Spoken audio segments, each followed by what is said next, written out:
Hallelujah. હા, આપણે ઈશ્વરનો આભાર માનીએ અને ઈશ્વરના વચન તરફ જઈએ અને બાઇબલની અંદરથી જૂના કરારમાં સભા શિક્ષકનું પુસ્તક તેનો 7મો અધ્યાય, સભા શિક્ષકનું પુસ્તક તેનો 7મો અધ્યાય અને આપણે વાંચીએ તેની 14મી કલમ. સભા શિક્ષક 7 અને 14. ઉન્નતિને સમયે મગ્ન થાક ને આપ્ત કાળે વિચાર કર. ઈશ્વર એ બંનેને એકબીજાના સાથી બનાવ્યા છે, જેથી પોતાની પાછળ શું થશે તેમાંનું કશું એક મનુષ્ય ખોડી કાઢી શકે નહીં. ઈશ્વર પિતાનું વાંચેલું વચન આપણા માટે પુષ્કળ આશીર્વાદિત છે. ઈશ્વર પિતાનું વચન સત્ય છે અને બાઇબલનું વચન એવું કહે છે કે તમે સત્ય જાણશો તો સત્ય તમને મુક્ત કરશે. આજે ફરીને એકવાર ઈશ્વરનું વચન એ આપણને ચોક્કસ એક મુક્તિ તરફ, એક આઝાદી તરફ એ લઈ જશે. ઘણી વખત રોડ પર ફરતા કોઈક વાહન પાછળ, ખાસ કરીને ટ્રક પાછળ એક વાક્ય જોઉં છું. એ વાક્ય હું માનતો નથી અને એ વાક્યનું ગણકારતો પણ નથી, પણ છતાં એ વાક્ય જૂઠું છે ને એવું મારી પાસે કોઈ સબૂત પણ નથી અને એને સાબિત પણ કરી શકતો નથી. અને વાક્ય એવું છે કે સમયથી પહેલાં આ નસીબથી વધારે ના કોઈને મળ્યું છે ના કોઈને મળશે. હું નથી માનતો, પણ આ સાબિત કઈ રીતે કરવાનું કે જ્યારે બી જેને હા ભાઈ અત્યારે જેનું નસીબ હતું, આ જેનો સમય હતો, એટલે આને ખોટું પણ સાબિત નથી કરી શકતા. પણ જાણતા અજાણતા ઘણા બધા લોકો અને વિશ્વાસીઓ પણ આવી બધી વાતો જે છે એને માનતા હોય છે કે નસીબમાં લખ્યું એટલે થાય, લખેલું હતું એટલે થઈ ગયું, ઈશ્વરે લખેલું હશે એટલે એ વસ્તુ છે થઈને જ રહેવાનું છે. ખ્રિસ્તીઓ પણ વાત કરે કે ઈશ્વરે આપણું આયુષ્ય છે ને નક્કી જ કરેલું છે. એકવાર એક ભાઈને મેં સવાલ કરી દીધો, મેં ચલો તમે તમારા છોકરાનું આયુષ્ય લખો, તમે કેટલું લખશો? તો પહેલાં મને કહે 200 વર્ષ લખીશ. મેં કહું થોડું વિચારો, તમે જેટલું લખશો એટલું થઈ જશે. તો થોડી વાર વિચાર કે ના યાર, હું તો ના લખું ક્યાં મરી જાય એવું, હું તો એવું જ લખું કે ભાઈ હંમેશા જીવીએ. તમે કહો આપણા ઈશ્વરને પછી નથી ખબર, એ તો તમારા કરતાં બી વધારે બુદ્ધિમાન છે, તો પછી એ આપણું આયુષ્ય કેટલું લખે. એટલે એવું કોઈ નથી કે ઈશ્વરે કોઈને 50 વર્ષ આપેલા છે, કોઈને 60 વર્ષ આપેલા છે, કે કોઈને 40 વર્ષ આપેલા છે, કે કોઈ નાનપણમાં મરી જાય ઈશ્વર ઉપરથી લખીને કંઈ મોકલતા નથી. પરંતુ બાઇબલની અંદર એવું લખેલું છે, ગીતશાસ્ત્રના પુસ્તકની અંદર, ગીતશાસ્ત્રનું પુસ્તક એનો 139મો અધ્યાય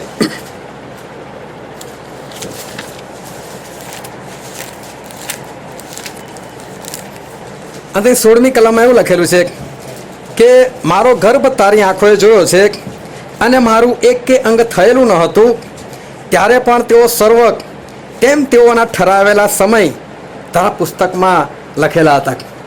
ઘણા બધા લોકો આનો મતલબ એવો કાઢે છે કે આપણે બન્યા એની પહેલાં ઈશ્વરે આપણો સમય નક્કી કરેલો હતો કે કેટલું જીવવાનું છે. ખરેખર વચ્ચે એવું કહેવા માગે છે કે ગર્ભમાં કેટલો સમય રહેવાનું છે ને એ ઈશ્વરે નક્કી કરેલું છે. મારું એક અંગ થયેલું નહોતું ત્યારે તેનો સમય નક્કી કરેલો હતો કે કેટલો સમય મારે ગર્ભમાં રહેવાનું છે. એટલે આપણી જે બનાવટ છે એ બનાવટ ઈશ્વરે ચોક્કસ એ નક્કી કરેલી છે કે એ આટલા સમયની અંદર એ પરિપૂર્ણ થાય. ફરી અયુબના પુસ્તકમાં પણ લખેલું છે, અયુબનું પુસ્તક અને તેનો 14મો અધ્યાય, જૂના કરારમાં અયુબનું પુસ્તક અને તેના 14મા અધ્યાયની 5મી કલમમાં એવું લખેલું છે કે તેના આયુષ્યની મર્યાદા ઠરાવેલી છે. એટલે કે મનુષ્યના એના આયુષ્યની મર્યાદા ઠરાવેલી છે અને તેના મહિનાઓની ગણતરી તારા હાથમાં છે. તે તેની હદ ઠરાવી છે, તેને તે ઓળંગી શકે નહીં. એટલે કે એક લિમિટ એને ઓળંગી શકે નહીં. એનો મતલબ અહીં ગાડી ઈશ્વર એવું કહેવા માગે છે કે ઈશ્વરે આપણું આયુષ્ય ઠરાવેલું છે. પણ ઠરાવેલું છે એટલે શું, કોઈનું ઓછું કોઈનું વધારે એમ નહીં, એની ઉપરની લિમિટ ઠરાવેલી છે કે આટલું આયુષ્ય હું માણસ આપીશ. અને ઉત્પત્તિ 6થા અધ્યાયમાં લખેલું છે, ઉત્પત્તિનું પુસ્તક 6થો અધ્યાય અને તેની 3જી કલમની અંદર કે અને પરમેશ્વરે કહ્યું કે મારો આત્મા માણસની સાથે સદા વાદ નહીં કરશે, કેમ કે તે માંસનું છે, તથાપિ તેઓના દિવસ 120 વર્ષ થશે. આ માણસે ઈશ્વરે આપેલું માણસનું આયુષ્ય છે દરેક માટે 120 વર્ષ ફિક્સ, આપણા દરેકના માટે. કેમ કે આપણા ઈશ્વર પક્ષપાતી નથી, કોઈને 10 આપે, કોઈને 50 આપે, કોઈને 100 આપે, એવું નથી. આપણા દરેકનું આયુષ્ય જે છે એ 120 વર્ષ. ખાલી વિચારો, 120 વર્ષ. અત્યારે તો 60 વર્ષે લોકો કહેવાય પત્યું આપણું હોય 60 વર્ષે એટલે પોતે જ કે હવે આપણું પત્યું, હવે આપણે બહુ જીવવાના નથી, હવે આપણે જાણે કે ખલાસ થઈ ગયા, એવી લોકોની માન્યતા થઈ ગઈ છે. પોતે જ એવું વિચારે કે મારું આયુષ્ય જે છે એ પતવા આવ્યું. હવે ઇબ્રાહિમને ઈશ્વરે 75 વર્ષે તો પસંદ કરેલા, મૂસાને 80 વર્ષે શરૂઆત કરેલી ઈશ્વરે કે ચલાવો તું મારું કામ કર. એટલે આપણા ઈશ્વર એમણે જે ઉંમર ઠરાવેલી છે એ આપણા દરેકને માટે 120 વર્ષ જે છે એ બરાબર પાકી છે. હવે આપણને એવું લાગે જમાનો બદલાઈ ગયો, એ તો ઇબ્રાહિમનો જમાનો તો સારું સારું ખાતા હતા, એ લોકો સારું સારું પીતા હતા, એટલે કદાચ એ લોકો વધારે જીવતા હતા. હવે જમાનો બદલાઈ ગયો છે, બરાબર, જમાનો બદલાઈ ગયો છે, કદાચ ખોરાક પણ બદલાઈ ગયેલો છે, પરંતુ ઈશ્વર નથી બદલાય આપણે. એ તો એવાની વાત છે. એટલે એમના તો 120 બરાબર રહ્યા છે. આપણે ગમે તેવું ખાય, એનાથી કોઈ મતલબ નથી. ચાઇનીઝ લોકોએ ચાઇનીઝ કરી નાખ્યું પણ એના મતલબ જે છે એ રહેવાનું જ છે. તમે કેવો ખોરાક ખાઓ છો એનાથી મતલબ નથી, પરંતુ ઈશ્વરે આપણા દરેકનું આયુષ્ય જે છે એ બરાબર પરફેક્ટ 120 વર્ષ જે છે ઈશ્વર ઠરાવેલું છે. ઈશ્વર કહે છે એ મર્યાદા, એ હદ ઓળંગીને માણસ જે છે એ આગળ નહીં નીકળી શકે. એટલે 120ના 121 નહીં થાય, પણ 120 વર્ષ ઈશ્વર જે છે એ આપણને આપેલા છે. બધું બહુ ધ્યાનથી આજે સર્વવચન સમજજો. આજે આકાશની બર્થડે છે, અને દરેક વખતે બર્થડે વખતે શું હોય ખબર, મોટા ભાગે લોકો નિર્ણય કરે આ બર્થડેથી તો આવું કરીશ, હું આવું જીવન જીવીશ. હા, પછી 31મી ડિસેમ્બરે બી કાલથી 9 વર્ષ છે એટલે આપણે આવું કરીશું. એટલે બની શકે કોઈ નિર્ણય કર્યો છે પણ આજે આપણે બધા નિર્ણય કરીશું, વાંધો નહીં. તો જે ઈશ્વર છે આપણા, એ એમણે આટલું આયુષ્ય આપ્યું છે 120 વર્ષનું, છતાં જે કોઈ જીવતું નથી. 120 વર્ષનું આયુષ્ય આપણે જોતા જ નથી. અને બાય ચાન્સ કોઈના 80ની ઉપર જતા રહે. હમણાં જે એક અંકલને મળ્યો, એમના 84 વર્ષ, મને કહું તો બોનસમાં જીવું છું કે એટલે કે મારું આયુષ્ય પૂરું થઈ ગયું, આ તો જે કહે છે મારું બોનસ છે. પણ ખરેખર ઈશ્વરે તો આપણને 120 વર્ષ આપેલા છે. પણ કેમ માણસો 120 વર્ષ નથી જીવી શકતા? એનું કારણ છે, અને એનું કારણ એવું છે કે માલાખી તેનો 3 અધ્યાય અને તેની 7 થી 10 કલમ આપણે વાંચતા નથી, પણ તમે શાંતિથી વાંચો ને. આ કલમો તમે બહુ વખત વાંચી હશે. હા, કંઈક એની પર બહુ જ ઉપદેશ થાય. અને ત્યાં એવું લખેલું છે કે શું માણસ ઈશ્વરે લૂંટે કે છે? અને પછી કહે છે હા, કે છે ઈશ્વર એવું કહે છે હા માણસો મને લૂંટે છે કે છે. તો કે પ્રભુ અમે કઈ બાબતમાં તમને લૂંટ્યા છે? તો કે દશાંશોમાં લૂંટ્યાલા છે કે છે. દશાંશ એટલે 10મો ભાગ. તો કે એમાં તમને મને લૂંટ્યા છે કે છે. તમે શ્રાપ પામીને શ્રાપિત થયા છો કે છે. પણ કે તમે તમારા દશાંશ જે છે એ તમે ભર્યા પૂરા ભંડારમાં લાવો, જેથી મારા મંદિરમાં અન્નની છત રહે. અને ઈશ્વર કે છે એમ કરીને મારું પારખું લઈ જવું કે જો હું તમારે સારું આકાશની બારીઓ ખુલ્લી કરીને ઘરમાં સમાવેશ કરવાની જગ્યા ન હોય એટલું ભરી આપું છું કે નહીં કે છે. એટલે ઈશ્વર એવું કહે છે કે તમારો 10મો ભાગ એ તમે મને આપો. અને લેવીના પુસ્તકમાં એવું લખેલું છે, લેવીનું પુસ્તક તેનો 27મો અધ્યાય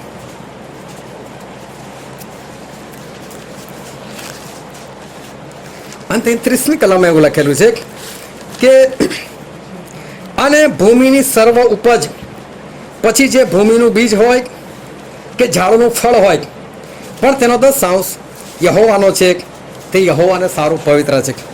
ભૂમિની સર્વ ઉપજ એટલે ભૂમિમાંથી જે કંઈ નીપજે છે, જે કંઈ ઉપજે છે, એ દરેકનો 10મો ભાગ ઈશ્વર કે છે મારો છે અને મારા માટે પવિત્ર છે. માગતા નથી તમારી પાસે, મને આપો એવું નથી કહેતા.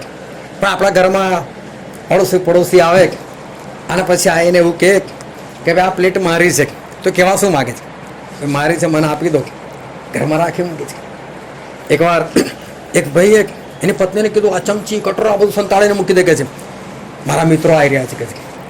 તો કે મિત્રો તમારા ચોર છે કે છે? તો કે ના, પણ એમની વસ્તુ ઓળખી જશે કે છે. એટલે ચોરીની ભાવના પોતે છે પણ બીજાથી ગભરાય છે. તો ઈશ્વર એવું કહે છે કે તમારો 10મો ભાગ, ભૂમિમાંથી નીકળતું ઉપજ થતું દરેકનો 10મો ભાગ ઈશ્વર કહે છે કે મારો છે. માગતા નથી, પણ જ્યારે આપણા ઘરમાં આવીને એવું કે ભાઈ આ મારું છે, એટલે શું કહેવા માગે છે?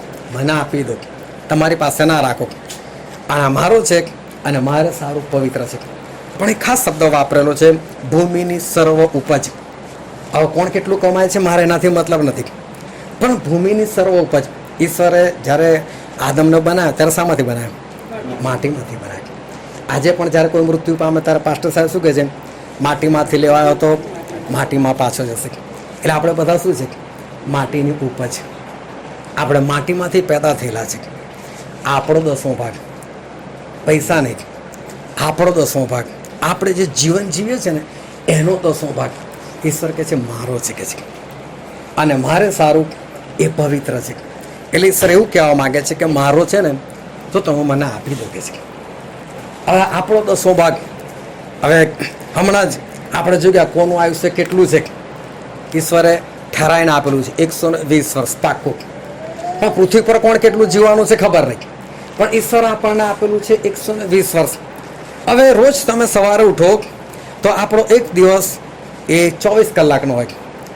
24 કલાકની તમે મિનિટો ગણો તો 1440 મિનિટ થાય. એનો 10મો ભાગ કાઢો એટલે 144 મિનિટ. 144 મિનિટ એટલે બરાબર 2 કલાક અને 24 મિનિટ. 2 કલાક ને 24 મિનિટ ઈશ્વર કે છે મારી છે, ઈશ્વરની છે. 2 કલાક ને 24 મિનિટ લગભગ 2.5 કલાકમાં 6 મિનિટો છે. 10મો ભાગ એમનો છે. જ્યાં સુધી તમે આટલો એમને આપો છો ત્યાં સુધી તમે કોઈ દાન નથી કર્યું. આ તો તમે એમની પાસે લીધેલું તમે આપો છો. હવે દાન શું છે? તમે થોડું ઘણું દાન બી આપો ઈશ્વરને. ચલો આપણા તરફથી આપણે બીજી 36 મિનિટ આપી દઈએ, વધારે નહીં. તો સમજો કે 24 કલાકમાંથી આપણે 3 કલાક જો ઈશ્વરને આપણે આપી દઈએ તો આપણી પાસે કેટલા બચે? 21 કલાક બચે. પણ મેં જ્યારે જ્યારે આ વસ્તુ કોઈને સમજાય ને 3 કલાક આપવાના એવું થાય, 3 કલાક તો અપાતા હશે. એટલે 3 કલાક એટલા ભારે લાગી જાય ને માણસ, 3 કલાક કેવી રીતે આપવાના આપણે? 3 કલાક ઘણા કોઈ પૂછે થોડું થોડું કરીને આપે, ના ચાલે.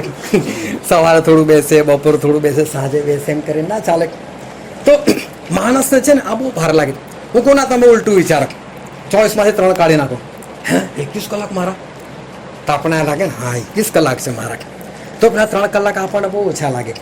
હવે ધ્યાનથી સમજો કે તમે દશાંશ પર બહુ બધા ઉપદેશ સાંભળ્યા હશે કે તમે આપો આપો આપો, બહુ લોકોએ આપ્યા બી હશે.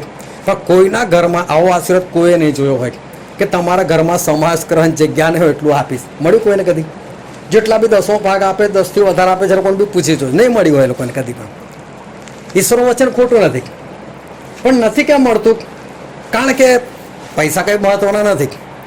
તમે અહીંથી અમેરિકા જાઓ તો એ રૂપિયા ચલાવવા જાઓ, ચાલશે? તો પ્રભુને રૂપિયા આપણે સ્વર્ગમાં ચાલવાના? એ નહીં જોઈએ એમને. આપણા પૈસા શું ફાયદો છે એમને? પૈસાનો કોઈ ફાયદો નથી. આપણું જીવન જોઈએ છે એમને. અને જીવનમાં રોજના વધારે નહીં, બસ ખાલી 3 કલાક. જો આપણે 3 કલાક આપણો જે 10મો ભાગ છે અને સાથે આપણું દાન મળીને આપણે 3 કલાક જો રોજ જે આપણે ઈશ્વરની અંદર કાઢીએ, ઈશ્વરના માટે કાઢીએ. ઈશ્વરના માટે કાઢવાનો મતલબ એ છે કે જ્યારે તમે જોબ કરો છો તો મેં જોબ પર જઈને તમે ત્યાં જાઓ, તમારા લેપટોપ પર કે તમારા મોબાઈલમાં ગેમ રમીને આવી જાઓ 8-10 કલાક, તો પગાર થોડો મળવાનો છે. ત્યાં એ લોકોનું કામ કરવું પડે. એટલે 3 કલાક કંઈ બાઇબલ નથી વાંચવાનું. 3 કલાક ઈશ્વરનું કામ કરવાનું છે. રોજના 3 કલાક ઈશ્વરનું કામ કરવાનું છે. એટલે કોઈને સુવાર્તા આપવાની છે, કોઈને આપણી સાક્ષી કહેવાની છે, કાં આપણે છોડીને બીજા લોકો માટે પ્રાર્થના કરવાની છે કે જેથી કરીને આપણને ફાયદો થાય. એ ઈશ્વરનો જે છે સમય એ ઈશ્વરને મળી જાય. અને ઈશ્વર શું કહે છે? તમે મને લૂંટો છો. એટલે જેટલા લોકો બહુ ધ્યાનથી સમજો, આ 3 કલાક ઈશ્વર નથી આપતા ને એ બધા ઈશ્વર શું કરે છે? લૂંટી લે છે. અત્યારે આપણે બેઠા છે ને કોઈ આ લૂંટી જાય આપણને. લૂંટવું એટલે ચોરી નહીં. ચોરીમાં તો શું, તમે સૂઈ જાઓ તારે ધીરે રહીને ચોરીથી પેલો લઈ જાય ને તમે જાગો તારે તમને ખબર પડે. પણ લૂંટવાનો તમારી સામે આવીને તમને મારીને અને પછી લઈ જવાનું. એક એવી ગેંગ આવે છે, થળપાડું ગેંગ કે છે, એના હાથમાં એકવાર કોઈ પકડ્યું, ભાઈ તું તને બધું આપ્યું, તો કે ના અમે મફતું નહીં ખાતા, મારીને જ લઈએ જ કીધું, મારીને જ લઈ ગયા. એટલે કહેવાનો મતલબ લૂંટવાનો આ મતલબ છે કે મારીને લઈ જવું, પ્રભુને મારીને પ્રભુનો સમય લઈ લેવો. આપણને કોઈ લૂંટીને જાય તો આપણે શું કરીએ? પોલીસ પાસે જઈએ, એમને કમ્પ્લેન કરીએ, ભાઈ આવો આવો વ્યક્તિ દેખાતો હતો, આવા લોકો હતા, આવા કપડાં હતા, અમને મારીને લૂંટીને લઈ ગયા. શાના માટે? પકડી લાવો અને અમને અમારું પાછું અપાવો. પ્રભુ કઈ કમ્પ્લેન કરવા જઈએ? પ્રભુ કે વાંધો નહીં, 120માંથી 3 કલાક માઇનસ, ફરી બીજા 3 કલાક માઇનસ. એટલે શું થાય? માણસનું આયુષ્ય જે છે ને, એ માણસનું આયુષ્ય એ આવી રીતે ઘટી જાય. તમે કલાક 24 કલાકમાંથી સુવામાં તમે 7 કલાક કાઢી નાખો, 10 કલાક તમે જોબના કાઢી નાખો, 2 કલાક તમે ખાવા પીવા નાવા ધોવાના કાઢી નાખો, તો બી 19 કલાક થાય. હવે બચ્યા કેટલા આપણી પાસે? બીજા 5 કલાક બચ્યા. 5માંથી 3 જ આપવાના ને. એકવાર એક ભાઈ કે ના ના તમે ટીવી ભૂલી ગયા, તમે મોબાઈલ ભૂલી ગયા, એનો બી તો સમય લખો કે છે અંદર. એ તો પછી તમે સુવામાંથી કાઢો ને, તમારે સુવાનું ઓછું કરી દો, તમારા જોબનો સમય ઓછો કરી દો, તમારા ખાવા પીવા નાવા ધોવાના સમયમાંથી તમે એ બધું કાઢો ને. ઈશ્વર પર જ કાપ મૂકવાનો. ઈશ્વરનો જે સમય છે એને જ આપણે કટ કરીને આપણું એ કરવાનું. એટલે માણસ જે છે આ બધું નથી કરી શકતો ને, એને કારણે આજે એની પાસે જે આયુષ્ય હોવું જોઈએ એ આયુષ્ય નથી. ઘણા બધા લોકો આઈડિયા પણ પછી દોડાવે કે કઈ રીતે આ ઈશ્વરનું જે છે એને આપણે લઈ લેવું, અને કઈ રીતે. એક ભાઈ મને કહે હું વોટ્સએપ પર ખાલી કે મેસેજ થોડા જોઉં છું, હું તો પ્રભુના મેસેજ જોઈ રાખું છું. એટલે બધો સમય પ્રભુમાં જ ગણાય ને કે છે. મેં કહે એ તો પ્રભુમાં ના ગણાય. એકવાર એક જણે જમીન ખરીદી લીધી, પણ એને ખેડતા આવડે નહીં. એટલે એણે કોઈ ખેડૂતને કીધું કે ભાઈ તું મારી જમીન ખેડજે કે છે. આને ખેડવાનો બિલકુલ અનુભવ નહીં, ખેતી કામનો અનુભવ નહીં. એટલે કે આ કદાચ કઈ રીતે હશે શું ખબર, તો કે ભાઈ તું ભાગ શું આપીશ? કેમ કે ઘણી વખત આવી રીતે લોકો ભાગે જમીન આપતા હોય છે, 50-50% કે 60-40% એવી રીતે લોકો ભાગે આપતા હોય છે. તો કે ભાઈ કેટલો ભાગ આપીશ? ખેડૂત કહે છે તો કે ભાગ કશું નહીં, કહે છે જમીનની નીચે જે પાકે ને તારું ઉપર પાકે મારું, કહે છે. ખેડૂત કે વાંધો નહીં. ખેડૂતો છે ને મગફળી રોપી, હા પાક આવે, પેલાને બોલાય લેવાના, બધું નીચે જ પાકેલું. એટલે બધું પેલા લઈ ગયો, પેલાના હાથમાં તો ખાલી ઉપરનો ઝાડવા જાય. એટલે ફરી પાછળ બોલાય, ચાલો ભાઈ બીજી બી ખેતી તો કરવી પડશે ને. તો કે ભાઈ ભાગ બોલો કે. તો કે હવે ઉપરનું જે થાય ને, અરે નીચેનું થાય ને એ મારું, ઉપરનું તારું કે છે. કે સારું. એટલે પેલા બીજી વખત બાજરી વાવી, બધી ઉપર થઈ ગઈ. એટલે પછી બીજી વખત પણ પેલાને ખોટ ગઈ. એ ત્રીજી વખત એને બોલાય કે હવે જો એક કામ કર, ઉપર થાય એ બી મારું અને નીચે થાય એ પણ મારું કે છે. તો કે વાંધો નહીં. આ વખતે પેલા મકઈ રોપી, એના ઉપર થાય એના નીચે થાય વચ્ચે થાય અને મકઈ લઈ ગયું. જો માણસ એક ખેડૂત જેને એના કામનો અનુભવ છે એ જો આટલું કરી શકતો હોય તો આપણા ઈશ્વરને નથી બુદ્ધિ? આપણા ઈશ્વરને ખબર છે ને કોણ મારી સાથે કેવો વ્યવહાર કરે છે, કોણ મારી સાથે કેવી રીતે જીવે છે, અને કોની પાસે શું છે, કોણ કેવી રીતે મને મૂર્ખ બનાવવાનો પ્રયત્ન કરે છે. પણ આપણે ઈશ્વરને કદી પણ આપણે મૂર્ખ નથી બનાવી શકતા. આપણા ઈશ્વર સર્વશક્તિમાન છે, એ સર્વજ્ઞાની છે, અને માટે આપણે આવી બાબતમાં આપણે ઈશ્વરને કદી પણ મૂર્ખ ના બનાવી શકીએ. ભલે કદાચ દુનિયાનું જ્ઞાન વધી ગયું હોય, લોકોનું જ્ઞાન વધી ગયું હોય, ટેકનોલોજી વધી ગઈ હોય, એનો તમે ઉપયોગ કરતા હોય, યોગ્ય ઉપયોગ કરતા હોય, એ બધું સારું. પણ એ બધી ટેકનોલોજી દ્વારા આપણે કદી ઈશ્વરની સામે ના પડી શકીએ. આપણી ગમે તેટલી ટેકનોલોજી છે એ ઈશ્વરની સામે કોઈ કામ નથી આવતી. માઇકલ જેક્સન, તમે નામ સાંભળ્યું હશે, બહુ મોટો ડાન્સર થઈ ગયો, આફ્રિકન હતો, બ્લેક ચામડી. એણે શું કર્યું, આખી ચામડી બદલાઈ નાખેલી એણે ઓપરેશનથી, અને ગોરો બની ગયેલો.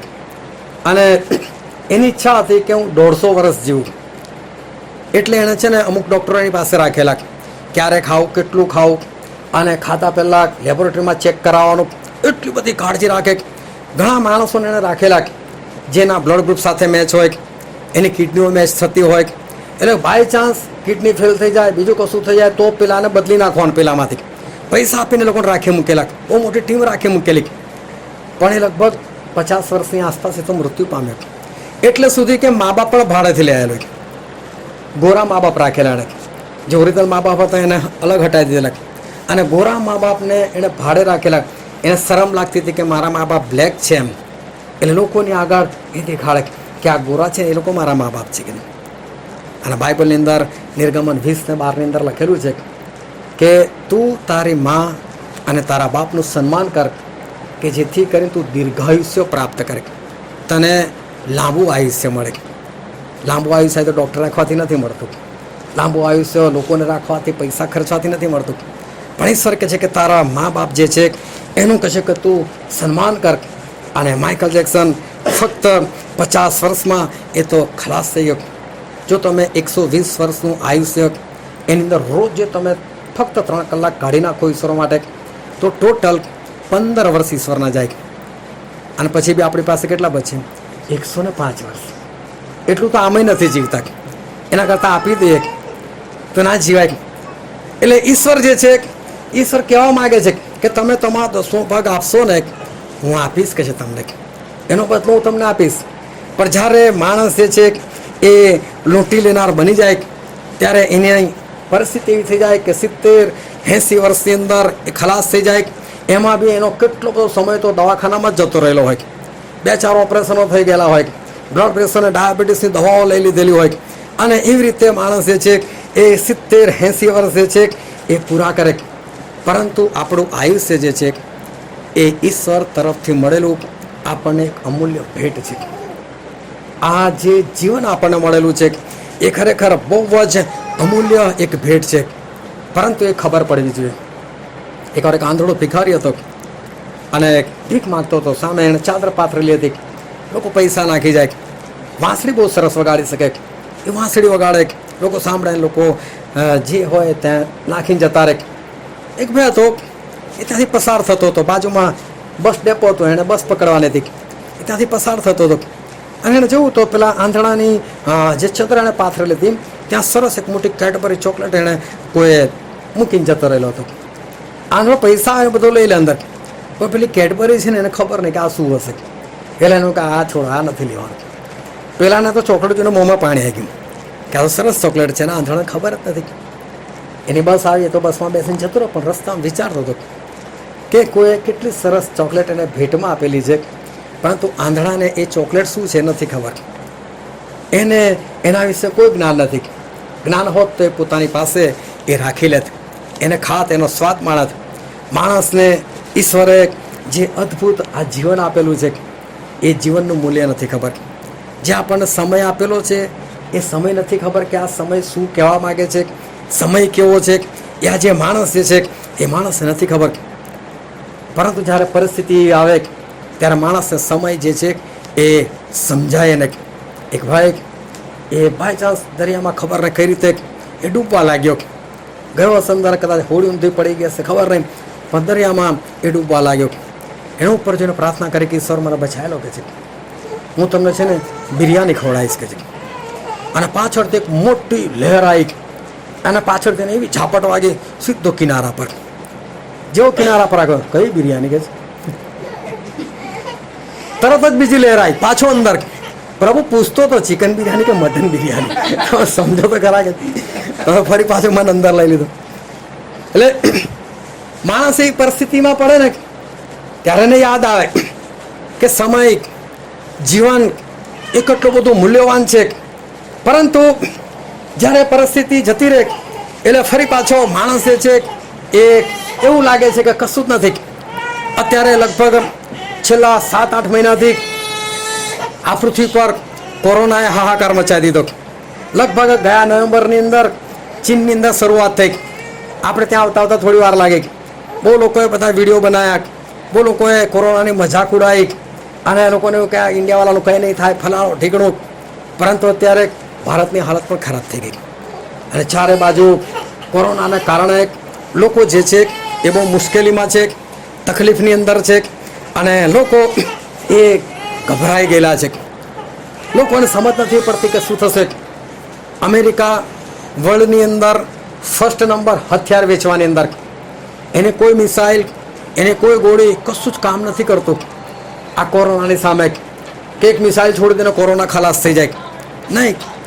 કોઈ ગોળી છોડી દે અને કદાચ એ નાશ થઈ જાય કોરોનાનો, એવું નથી.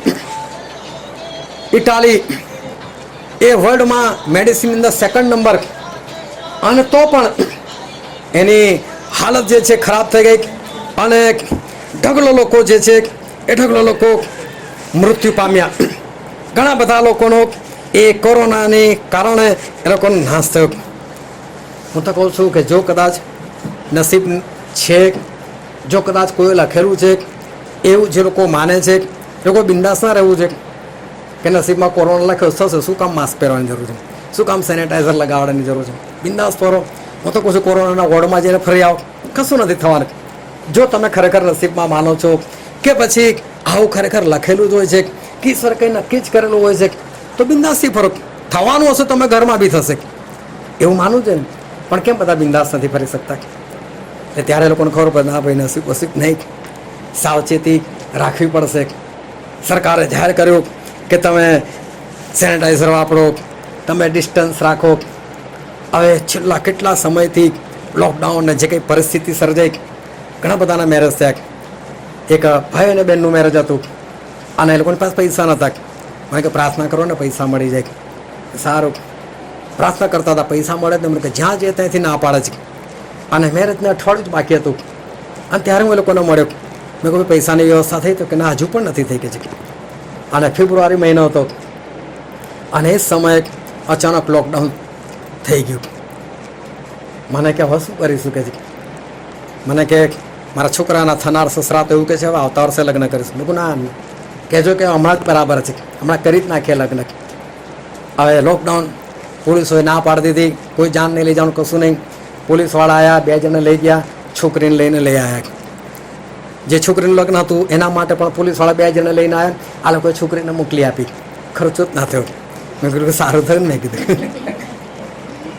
હવે ઘણી બધી પાર્ટીઓ થતી હતી, મેરેજના રિસેપ્શન થતા હતા, બર્થડે પાર્ટીઓ જોતી હતી, ઘણું બધું થતું હતું. ઘણા લોકોને કહું મિટિંગમાં આવો ને, મિટિંગમાં આવો ને. ના યાર, અત્યારે તો અમારે જવાનું છે, મહેમાન આવ્યા છે, અમારે મેરેજમાં જવાનું છે, દફનમાં જવાનું છે. આટલા દિવસોમાં ઈસરો બંધ કરાવી દીધું. બધાને ખ્યાલ આવી ગયો કે તો પણ મેરેજ થઈ શકે છે, તો પણ દફન થઈ શકે છે. હવે સામેથી કે ભાઈ આવશો નહીં દફનમાં, 20 જ માણસ કીધેલા છે, અને એટલા તો અમે ઘરના જ છે. એટલે ઈશ્વર કહેવા માગે છે કે તમે જે બહાના કાઢતા હતા ને મિટિંગ માટે, બાઇબલો માટે, એ બધા ખોટા હતા. બધું થઈ રહ્યું છે. આપણા નહીં જવાથી કોઈ ફરક નથી પડતો, બધું થઈ રહ્યું છે. પણ આપણે ઈશ્વરનો સમય આ બધાની અંદર બરબાદ કરતા હતા. અને એટલે માણસ જે છે એની અંદર જે જીવન આવવું જોઈએ એ જીવન આવતું નહોતું. એને જે જીવન મળવું જોઈએ એ જીવન 120 વર્ષ એ જીવન જે છે એ મળતું નથી. સેનેટાઈઝર કે માસ્ક એ કોરોનાથી કદી પણ બચાવી શકે એમ નથી. એક નર્સે મને ફોન કર્યો, મને કે મારા માટે પ્રાર્થના કરજો કે છે. સારું, મારી કોરોનામાં ડ્યુટી છે. ફરી 15 દિવસ થયા, ફરી ફોન આવ્યો. મને કે મને કોરોના પોઝિટિવ છે. શું સાવચેતી નહીં રાખી હોય એમાં? બધી સાવચેતી રાખેલી, છતાંય કોરોના થઈ ગયો. એનો મતલબ જેટલા લોકોને કોરોના થઈ ગયેલો છે એમાં સાજા થયેલા તમે લોકોને પૂછી જોજો કે શું તું ભાઈ માસ્ક નતો પહેરતો, સેનેટાઈઝર નતો લગાવતો, કેમ આવું થયું તારા જીવનમાં? એને બધી જ કાળજી રાખી, તો પણ થયું. એનો મતલબ આ બધી બાબતો જે છે એ આપણને બચાવી શકે એમ નથી. ખરેખર આપણને શું બચાવી શકે એવું છે? જે વચન આજે આપણે વાંચેલું હતું, સભા શિક્ષકનું પુસ્તક 7મો અધ્યાય આપણે વાંચ્યો, અને આપણે વાંચી તેની 12મી કલમ. ત્યાં ઈશ્વર એવું કહે છે, ઉન્નતિના સમયે મગ્ન થાક ને આપતકાળે વિચાર કર. આપતકાળે એટલે કે વિપત્તિના સમયે, સંકટના સમયે તું વિચાર કર. જ્યારે સંકટનો સમય આવે, વિપત્તિનો સમય આવે, દુઃખનો સમય આવે, ઈશ્વર એવું કહે છે કે તું કહે છે વિચાર કર. કે છે કેમ આપણે વિચાર કરવો જોઈએ? કેમ ઈશ્વર આપણને એવું કહેવા માગે છે કે તમે આવા સમયે તમે વિચાર કરો? કેમ આપણા જીવનમાં વિપત્તિ? કેમ આ બધી બીમારીઓ? કેમ આ બધા શ્રાપો? એનું કારણ શું છે? આપણે શું કરે છે? આડેધડ દોડે છે, આ દવા, પેલી દવા, આ દવાખાનું, પેલું દવાખાનું. પણ ખરેખર ઈશ્વર એવું કહે છે કે જ્યારે તમારા જીવનમાં આવી પરિસ્થિતિ આવે ને, ત્યાં તમે શાંતિથી બેસો અને તમે વિચાર કરો, મારા જીવનમાં કેમ આવું? અને એક એક પ્રશ્નનો જવાબ જે છે એ બાઇબલની અંદર ઈશ્વરે આપણને આપેલા છે. બાઇબલ એક એવું પુસ્તક છે કે એની અંદર સર્વસ્વ મૂકેલું છે. કોઈ બાબત એવી નથી કે જેનો જવાબ આપણને બાઇબલની અંદરથી ના મળતો હોય. બસ ઈશ્વર આજે આપણને એ જ કહેવા માગે છે કે વિપત્તિના સમયે, એવા સંકટ સમયે, અત્યારે મુશ્કેલીનો સમય છે, બહાર તકલીફ છે, મહામારી ફેલાયેલી છે, કોઈને પોતાનું ભવિષ્ય ખબર નથી, બધા લોકો બીએ છે. આ સમયે ખાલી આપણે બેસીને વિચારવાનું છે, કેમ પ્રભુ મને થઈ શકે કોરોના? અને થાય તો એનું કારણ શું? ના થાય આપણને. ઈશ્વર કહેવા માગે છે, મારો સમય ખાલી મને આપી દે અને તારું આયુષ્ય હું તને આપી દઈશ. વાત ખલાસ થઈ ગઈ. પ્રભુનો સમય જે રોજના 3 કલાક છે, આજથી શરૂ કરો તો લોકોના માટે પ્રાર્થના કરો 3 કલાક. બહાર જાઓ, 2-4 જણો સુવાર્તા આપો, જાઓ કોઈને પોતાની સાક્ષી કહો, પણ 3 કલાક જે ઈશ્વરનું કામ આપણે કરવું છે કરો. અને પછી કોરોના વાળાને કહો એને મને ભેટીને જાજો, કોરોના થતો હતો. નહીં થાય, બિંદાસી નહીં થાય. અમદાવાદમાં એક 18-19 વર્ષની છોકરીને એના મમ્મીને કોરોના થઈ ગયું, એને હોસ્પિટલમાં એડમિટ કર્યા અને બીજા દિવસે આ છોકરીને એ સિમ્ટમ્સ દેખાવા લાગ્યા. એણે કોઈકને વાત કરી અને વાત કરીને કીધું કે મને આવું થાય છે. તો કે એના સગા હતા કે તું બી દવાખાને જતા? કે ના, હું દવાખાને ના જાઉં. કે છે તો કેમ? તો કે પ્રભુ નથી, પ્રભુ સર્વશક્તિમાન નથી, શું કોરોના દૂર ના કરી શકે? એટલે બેને યાદ આવ્યો કે સ્ટેનલી આવું જ બધું કહે છે. એટલે એમણે મને ફોન કર્યો. મને કહે અમારા સગામાં છોકરી છે કે છે એ માનતી નથી. હું સારું, એને મારો ફોન નંબર આપો. એ છોકરીએ મને ફોન કર્યો. હું દવાખાને કેમ નથી જવું? તો કે આપણા ઈશ્વર મહાન નથી. હું તો વાત બરાબર છે, ગભરાઈને ના જતી હોય તો એવું ના કરીશ. પણ મેં કીધું તું પ્રભુને મહાન ગણે છે તો પ્રભુ ચોક્કસ કામ કરશે. એના માટે પ્રાર્થના કરી. મેં કહું બસ હવે તું મને ખાલી સાક્ષી આપજે, બીજો મારો ફોન નહીં જોતો તારો. અને બીજા દિવસ છોકરી સાક્ષી આપી, મને કશું જ નહીં થતું કે છે, ના ગળામાં દુખાવો, ના શ્વાસની તકલીફ, કંઈ જ નહીં. ઈશ્વર ખાલી આપણને કહેવા માગે છે, મારું જે છે એ મને આપી દો બસ, અને તો તમારું જે છે એ હું તમને આપી દઈશ. એ માઇનસ નહીં કરે, પણ જેમ જેમ આપણે આપીશું, પણ ત્યાં સુધી રૂપિયા છે ને શું કરવાનું? એટલે થોડું વધારે આપવાનું, બરાબર, ઓવર ટાઈમ કરવાનો આપણે. એટલે ઈશ્વર જે છે બધું આપણને પાછું આપશે. કોઈ બીમારીથી, શ્રાપોથી, કશાથી બીવાની જરૂર નથી. પરંતુ આજે આપણે નક્કી કરીએ કે હવેથી ઈશ્વરનો સમય છે એ આપણે ઈશ્વરને આપતા શીખીએ તો ઈશ્વર ચોક્કસ આપણી તરફ જોશે અને આપણને કદી પણ કશું નહીં થવા દે. ઈશ્વર એવું આયુષ્ય આપશે જેમાં કોઈ બીમારી નહીં, કોઈ મુશ્કેલી નહીં, કોઈ સંકટ નહીં, કોઈ તકલીફ નહીં, કોઈ ટેન્શન નહીં, એકદમ શાંતિવાળું જીવન ઈશ્વર આપણને આપશે. આવો આપણે આંખોને બંધ કરીએ અને આપણા મસ્તકો એ જીવતા એની હજુરમાં આપણે નમાય, કારણ કે આપણા ઈશ્વર એ મહાન છે, એ સર્વશક્તિમાન છે. આપણે દરેક જણા આપણે આંખોને બંધ રાખીએ, આપણા મસ્તકો ઈશ્વરની હજુરમાં નમાય રાખીએ. વાલા સમય છે કે જે સત્ય આપણે જાણ્યું છે ઈશ્વરનું, એને આપણે આધીન થઈ શકીએ. આજે ઈશ્વરને કહીએ કે હા ઈશ્વર, મેં અત્યાર સુધી આ કામ નથી કર્યું, તો પ્રભુ હવે હું આ કામ કરીશ. અને જો ઈશ્વર જેમણે આપણું આયુષ્ય નક્કી કરેલું છે એ પૂરેપૂરું આયુષ્ય આપણને આપશે, શાંતિવાળું આયુષ્ય, સાજાપણાવાળું આયુષ્ય. એ આપણા જીવનમાં કોઈ પણ તકલીફ નહીં આવવા દે. આ વચન સમજવા માટે, ગ્રહણ કરવા માટે, એ પ્રમાણે ચાલવાના માટે પ્રભુ ઈસુ ખ્રિસ્તની કૃપા આપણા દરેક પર થાવ.